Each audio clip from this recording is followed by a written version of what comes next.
Today is Friday, July 2nd.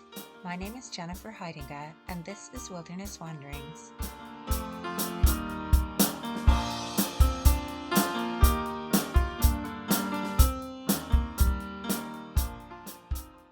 Today our text comes from Micah 6.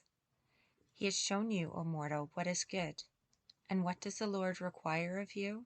To act justly, and to love mercy, and to walk humbly with your God. Micah 6, verse 8. Lately, I have been mulling over this verse.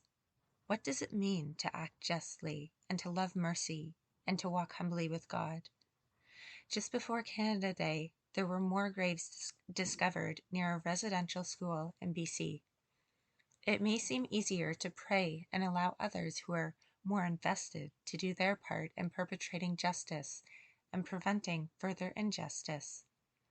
But prayer alone, although this is much needed and one tenet of faith that God calls us to at this time, will not dampen the grief, nor remove the trauma of residential school survivors and their families.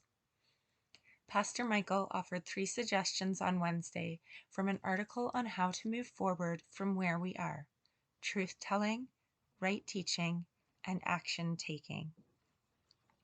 Today I want to look at the biblical foundation and discipline of justice. The root of biblical justice starts in Genesis 1, when humans are set apart from every other creature as the image of God, God's representatives that rule the world. All people were created equal before God and have the right to be treated in equity, dignity, and fairness. But Adam and Eve rebelled against God, causing sin to enter the world. People started to take advantage of one another. In the biblical story, this happens on a personal level, in families, in communities, and entire people groups that perpetrate injustice, especially towards those who are vulnerable. The root of the biblical word for justice has to do with doing good and correcting oppression. The Hebrew word for justice is mishpat. It can refer to retributive justice, such as we find in our judicial system and in many examples throughout the Bible. And yes, we can pray for retributive justice for those in the wrong. Often in the Bible, mishpat also refers to restorative justice.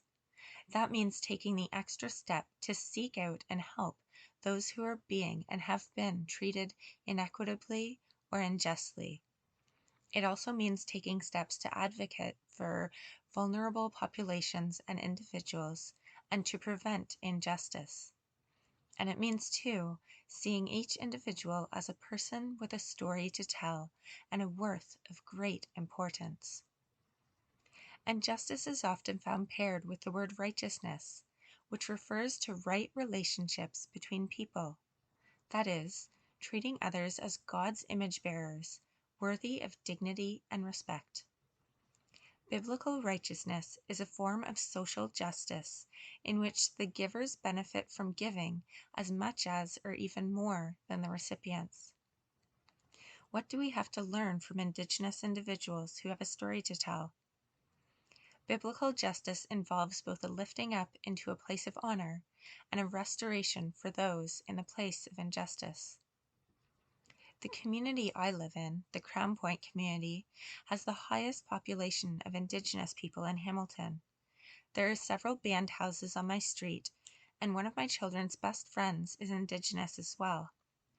These individuals are further removed from this tragedy that has occurred, but their grief is no less real for the community for which they represent. I think that we can see how loving mercy and walking in humility with God are intimately linked with acts of justice. The word mercy comes from a Latin word which means price paid. Jesus paid the price for all of the legacy of injustice of humankind, one to another, coming to earth, forgiving us, and dying for us all. Jesus, a gift from God to us. Now, God declares us righteous, not because of anything we have done, but because of what Jesus did for us. When we seek righteousness and justice for others, We are humbling ourselves before the vulnerable among us and showing mercy to fellow image bearers of Christ, those in the Indigenous communities, in the incredible hope that one day all things will be made new.